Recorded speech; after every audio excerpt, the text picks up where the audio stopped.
Hello, I'm Jennifer with the Portland Film Festival, joined by Caleb Ryan, director and producer and writer of the movie Vagrant. We're really happy to have you and have your film playing at the festival this year. So before we get started on the Q&A, I just wanted to thank some of our sponsors. We want to thank Comcast. Comcast has been supporting our festival for 4 years. They're committed to independent filmmakers, and their ongoing support ensures that diverse voices are given a platform to share their unique perspective on the world. We'd also like to thank Kerner Camera, Clearer Path, SAG-AFTRA, Plumtree Mortgage, and Oregon Film. You can find out more information about the festival at pdxff.com. All right, so now we get to talk to Caleb. Hi. Hi. So where are you coming from, Caleb? I'm coming from Calgary, Alberta, Canada. Mm-hmm. Yeah, I did. That's where I did my schooling. I grew up there. I went to film school there, and that's where I shot the movie. That's awesome. Yeah, and so I'm gonna kind of take it way back and say, like, what was the first time you realized that filmmaking was something you had a passion for and that you were gonna follow through with? Oh, Yeah, we're going way okay. back. Cool. So I'm 31 now. I've known I wanted to be a director since I was 8 years old. Um, uh, it's probably back when we'd always go rent movies, like every weekend and everything. And I don't know, it was like a weekend thing for me and my family. And I remember we had to my mom had like this book of like like what do you want to do when you grow up or whatever. We'd fill it out every year. And I was in grade 3 and I loved all these movies, and I was talking to my mom about movies. It'd be really cool to kind of do something like, and my 8-year-old mind, I never thought that there was this position of a director. And when my mom, when she told me, oh yeah, this director, he makes this movie, he facilitates it, it blew my mind. I was like, what? Somebody does that? That's a person? You think of it more of just like the machine, that just makes this. But no, ever since then, that's when I was like, okay, this is what I want to do. And then I enrolled in the University of Calgary, and it was a joint program, University of Calgary and the Southern Alberta Institute of Technology. That's where I did my film schooling. Wow. So you kind of cut your teeth there, and then cut to now where I believe you self-produced, self-funded, and wrote, directed, produced this film, Vagrant. So can you kind of take us to how this story was kind of born in your mind and kind of the progression of getting to production? Sure. Okay, where should I start? Okay, so when I was in film school, I met the cinematographer, Darian Trotman. We made a short film when we were in film school, and it won like a local, like an Alberta student award. And afterwards, basically, I was sorry, I'm doing it. I'm doing my Q&A at my parents' house. I have really, really bad connection, and I was worried that it just might. Okay. We can come in and we can ask more about your childhood. Okay, but yeah, sorry. Where was I now? Just kind of how did Vagrant how was it born? When was the first kind of seed of it? Yeah. Okay. Yeah. So about 15 years ago, I was in high school, and I got this, or a little earlier than that. I got a puppy, and this puppy was basically he was like the world to me, and this kind of started the seed of me of like this story of man and man's best friend. And then later on, I kind of tied it into a more marginalized character, like what about a homeless man and this dog, and yeah, and so I had this story in film school. I met Darian. When we finished film school, I basically said, "Hey, you want to make this movie?" And he was down even before he seen like one word on paper. He was good to go. The concept got him. Yeah, the concept got him. So it Yeah. was And that's how that's. so then you kind of got it down in a script form, or did you just kind of have a concept and then kind of block out locations and go to shoot, or how did that kind of develop into script and production? Okay. So since I've had this idea, it wasn't super hard to kind of crank out that first draft. Mm-hmm. Because like now I'm writing a script, and when you don't have a fully formed idea in your mind, it's a lot harder. But I had this idea, almost the whole thing in my mind already, so it wasn't too hard to write the script. I did a couple drafts. Darian was I'd send it to Darian and he'd send it back to me, and I'm like, hey, like, what do you think about this? What do you think about that? We would edit it out, and since I was funding it myself, I knew that I couldn't do like 120-page script. I just wouldn't be able to. I had this number in my head, 78. It's an arbitrary number, doesn't mean anything, but the first draft was like 114.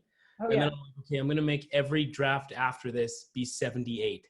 So I made it to 78 to try to, and the movie comes to 83 minutes. So it was close to that. So That's perfect. yeah. Okay, then being like, people have seen the film, we're assuming now, so we're not worried about spoilers. Obviously Frank just holds this movie. Can you tell us a little bit about casting Frank, because that's such an important person because you're just following him, you're with him the whole time. And Yeah. Okay, so it was incredibly hard to cast Frank in this role. We needed so my mom's from the Caribbean, she's Black. My dad's from Canada, he's white.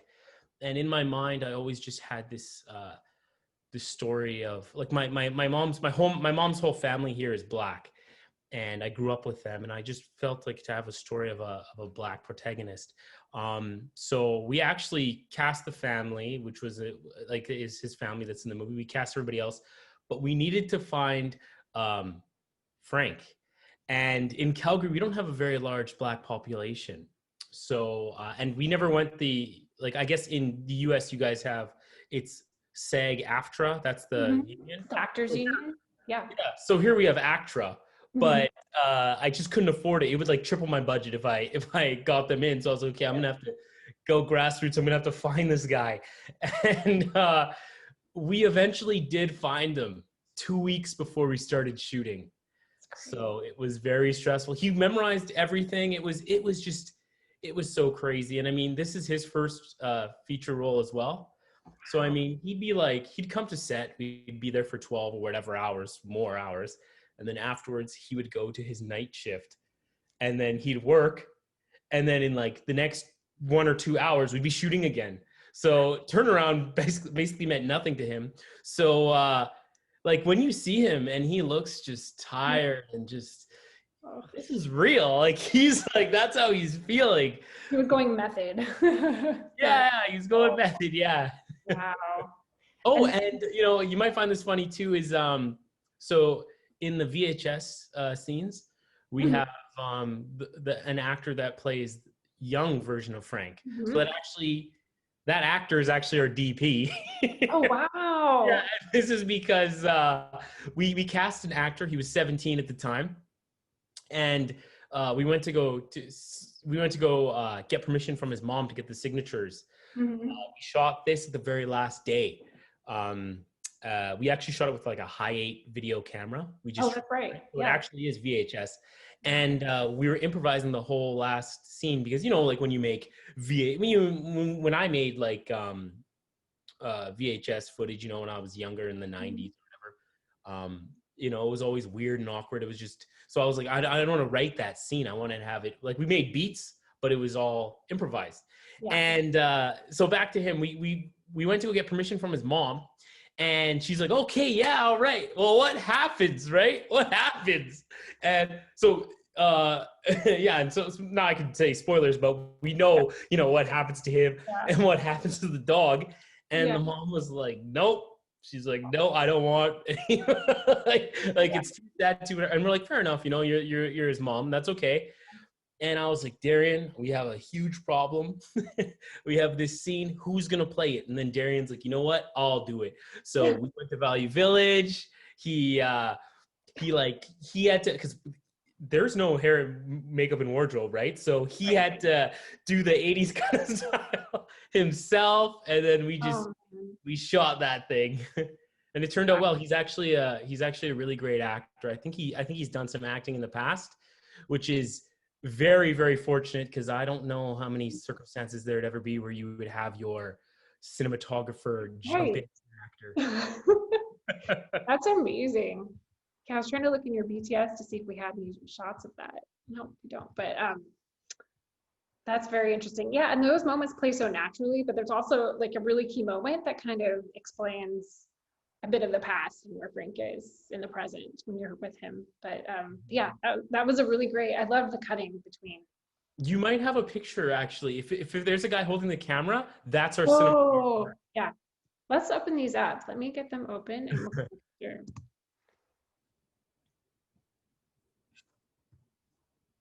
Because he also operated the camera. So that would be him on the left with I the see it. camera. Yes. Wow. So who shot while he was So when he did that VHS scene, I actually operated that VHS camera.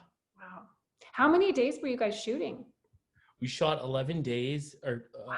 we shot, sorry, 11 days in the summer and 4 in the winter, because there's winter scenes as well. Right. Yes. That's amazing. Um, and then I wanted to, oh yes.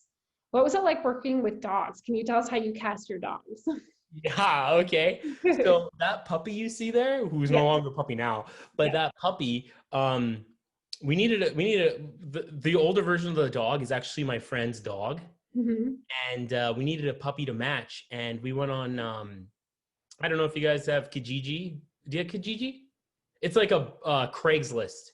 Oh yeah, we have Craigslist. I've Okay, never, so but maybe we do. I'm not really in the know of those things, but. oh, that's okay. So yeah, so I went on this Kijiji Craigslist kind of thing, and I found this puppy that was the exact same. It was a half German Shepherd, half Husky, Hmm. which is just crazy. So I was like, okay, um, let's, I messaged them. I'm like, hey, we need your dog. I'm making a movie. I'll pay you the amount, but I don't want to keep the dog. I just I just want to use the dog. And they're like, what? You don't want to keep him? You just want to throw him? And they were happy, of course. They're like, yeah, okay, we'll do it. And we Yeah. brought him out, and we had him for 1 day. So it was like a day and night kind of. Yeah. He was so cute. I couldn't handle it. And then of course, oh, there he is again. Super Yeah. cool. Oh, such a cutie. Okay. I'm gonna hang back from sharing my screen, and then I had a couple other questions. Oh yeah, I also noticed the sound in the film it was really all just environmental, um, and I feel like that added a whole nother texture to kind of experiencing Frank in his world. Mhm. Was that how did you use kind of how did you, was that one of the ways you told this Frank's story of where he kind of how he exists, I guess. Yeah. So I planned on having no non-diegetic music. So when you hear the music, it's like happening in the scene, like when they're dancing, or I think Right. when they're like at the thrift store, you hear music. But Mhm. other than that, there's no other music. And this was actually when I was writing the script, I was cognizant of that. I even told Darian, I'm like, okay, we're gonna have no other music. Make it feel as real as we can, just like Mhm. a raw. I mean, I didn't want to manufacture Right. emotion. Like, Right. that slow zoom on the stand, that would have been a prime moment to throw in some strings or something like that. Yes. Or when the dog's getting put down, like, but I was like, no, I remember even, cause we shot, so that was another improvised thing as well. Cause we knew what was going to happen. So like, well, let's improvise what he's saying, what he's doing. And then we had a lot of footage, Mhm. and I was like, okay, to our editor, I'm like, why don't we just have it, because we edited the whole movie into this point. I'm like, this guy is his character. He doesn't really talk a lot. He's kind of Mhm. to himself. How would he say goodbye? Mhm. Or like, hey, he would say, he would just sit there and kind of breathe it in, take it in, and these are his last moments. He's not going to be a guy that is ultra affectionate, as you can see through them. Right. Um, and And yeah, I think we might add like a hum in the like a little hum of the vet Yeah. in the clinic or whatever. Yeah. But yeah, no music. Yeah. Yeah. And I feel like I love music and film, but sometimes it can be kind of manipulative. And I think like having no music, that was even more raw for me. Um, yeah, that scene. And then you mentioned that scene in the courtroom where Frank, it seems like you know, he's so down on himself the whole time. Like and then in that courtroom, it feels like he finally stands up for himself, but it's by standing up for his dog, you know? And Mhm. I thought that was such a powerful moment. Yeah. I watched the film again a couple nights ago, and it was just like, just like so, it was so sweet and so good.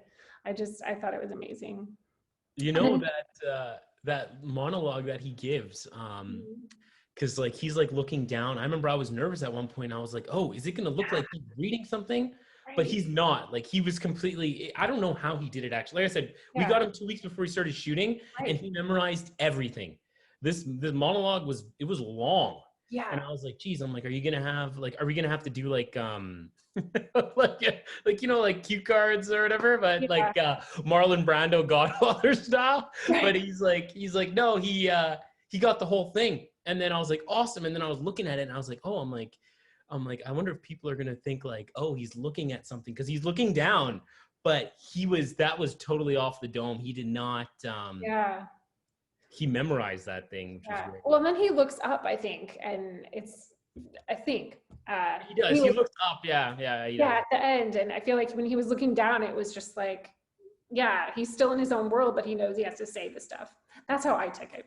I thought, Yeah, yeah. No, well, that's how it is. Yeah. I yeah, was just worried that people might think because he's talking for so long that he was, when I watch it, I always think, when you yeah, make a movie, you're always like, oh, how is this going to be construed? How's that going to be construed? So, I don't know. yeah. I mean, how could you not do that? Yeah. So Yeah. yeah, now that you've kind of got your first feature, kind of, you've done the whole process. What is it like to? I mean, I guess maybe you haven't seen audiences watch it in person, but what have you felt the reaction be from viewers? So I watched it with an audience Mhm.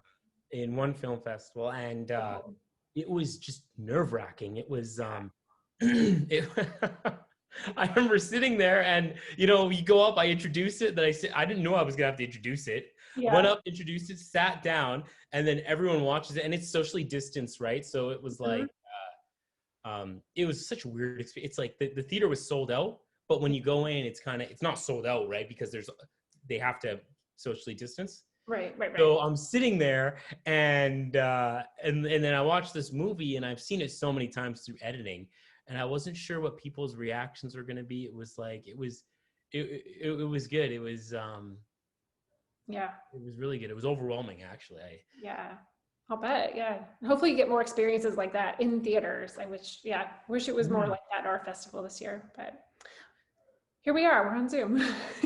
Yeah, no, there's most of the film festivals. It's been Zoom or it's been Yeah, online. So that's just yeah. uh the nature of the beast right now. Totally is. Yep.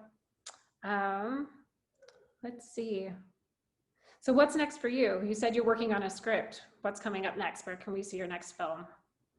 Yeah, so I've been working on a script. It's a little it's kind of might even be radically different. It's about like uh basically, to say it succinctly, it's like a horror of slaves that are trapped in a forest and they're like trying to find their way out. Yeah, there's this, and then well, there's two things I'm working on, but I'm kind of leaning towards that. I've been pitching the idea to some of my friends that I went to film school, and they prefer this idea, but I say it's a horror, but it's not. I've been watching all these horrors, and I'm not a huge fan, I guess, of horror movies, but I was watching this interview with Ari Aster, the director of Hereditary, and he's like, you know what? I just made a horror movie that I'd love to see, and I was like, okay. And I got this book by it was a book about Stanley Kubrick, Mm. and they were talking about how he basically uh, before like he made 2001. sci-fis were not really looked at in high regard. And then he just made something that he wanted to make. So I was like, hey, I could just make a type of horror that I'd want to make. So we'll see how that Yeah. goes. Well, I feel like, yeah, that genre, I feel like it's widening up. There's so many different ways people are using that medium. So, do you have any advice for young filmmakers or people that are thinking about producing their own feature and doing it all on their own? Do you have any advice? Yeah. I would probably say you should just do it.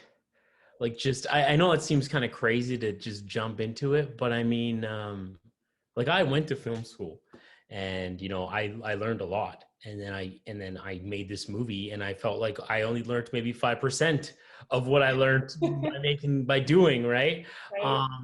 That you should just and I mean, like, I made this movie for not a lot of money. I made it for, like, I think it was like 35,000, which is like $10 American.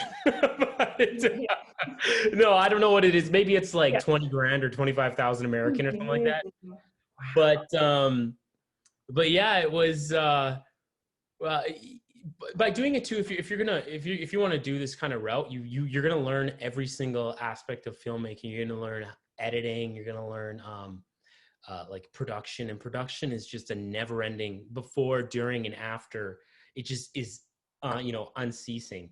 Yes. You learn like how to deal with insurance, and how to you got to form companies. You got to do all this craziness that you kind of learn in passing in film school, and then when you're done, you have to actually do it. And then there's all that's the boring stuff, but the fun stuff is like the creativity and finding a crew, and just Creating like, your family, your production family. yeah, getting the production family and making memories and making a movie at the end of it. And no, it's really great. And then you have something at the end of it. But yeah, I would say like, I'm not sure how like the grant works in like in the US. Mhm. There is a pretty big kind of funding system in Canada. Mhm. But I was just like, I was, to be honest with you, like 2 years ago when I was making it, I'm like, I don't know if the Canadian government is going to be on board with what I want to make here. Just the subject matter, and I never thought it would be like, right now, when you look at the political climate now, you'd be like, yeah, this is something like, and this is what at these other film festivals we're talking, they're like, yeah, this is your movie would be a prime candidate for this kind of funding from one of our funding agencies in Canada. But 2 years ago, that wasn't the case. So I just made it. And yeah, there's no regrets. If you're thinking about it as a filmmaker, you should just make it, because you're going to encounter all these mistakes. Nothing's ever a mistake. First of all, they're always they're just learning moments. Yes. You just learn from them. You're just you're not going to make that mistake again. But no, it's the best way to learn. And I view it too is that if you're not willing to take a risk on yourself, how can you expect others to take a risk on you? Yeah. And what aside from like monetary things, what do you have to lose? Just jump in. If nothing happens out of it, in 20 years you have a movie. you can pop in over Christmas dinner. Yeah. No, I mean, I just wanted to say congratulations. I think it's a beautiful film, and we're so proud to be playing it here. And congratulations on being in competition for Best Documentary. Or, sorry, Best Feature. Oh, okay. I was like, documentary. My bad. Sorry. Got too many films floating in my mind, too many categories. Yeah. Feature narrative. Yeah, that's that's great. I was Yeah. tremendously honored when I heard that. Well, we're very proud to be showing the film. So thank you so much. Is there anything else you'd like to share with people watching? No, I think we covered everything. We got to some stuff. Yeah. All Yeah. right. Well, thanks again. Everybody can go to pdxf.com and buy tickets to screening pods, or view it on demand on our website. Thank you so much, Caleb. Thank you.